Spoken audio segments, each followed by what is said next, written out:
Welcome to the Christ the Rock Reflection. My name is Markus, and we will be looking at Jesus' teaching today, and specifically about money. And I will be reading from Matthew 6, verse 19 to 21 and 24.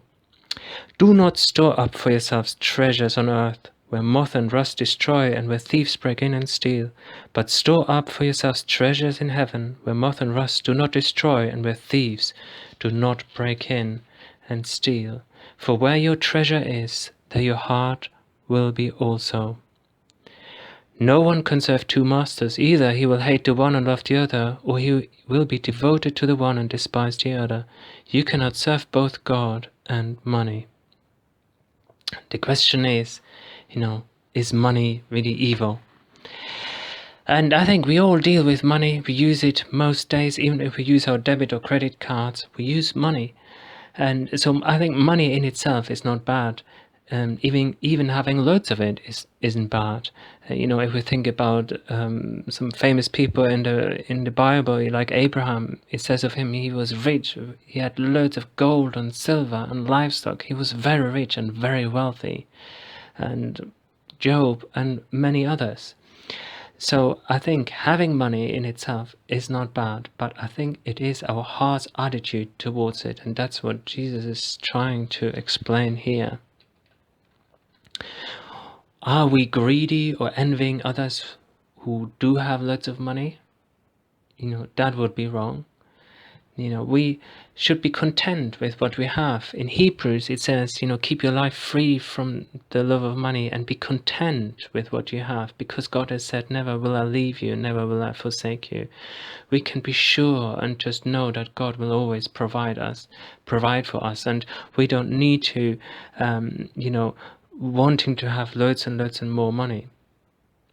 But God gives us what we need, and we should be generous and should love and want to give to others. If God has given us money, if he has given us more than we need, we should give to those in need.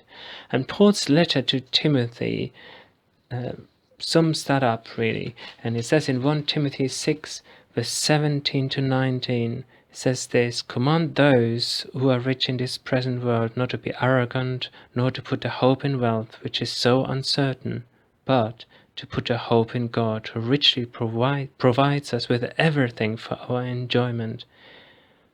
God provides us with everything we need. And command them to do good, to be rich in good deeds, and to be generous and willing to share. In this way they will lay up a treasure for themselves as a firm foundation for the coming age, so that they may take hold of the life that is truly life. You see here, there is again that image of a treasure stored up in heaven if we give of what we have to others.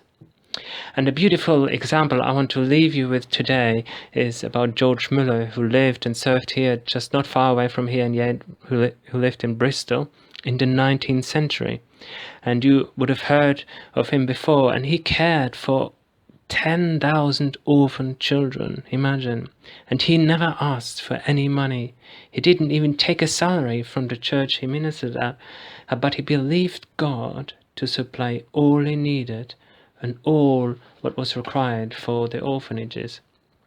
He simply just asked God for it, and he never shared the need with anybody else apart from God.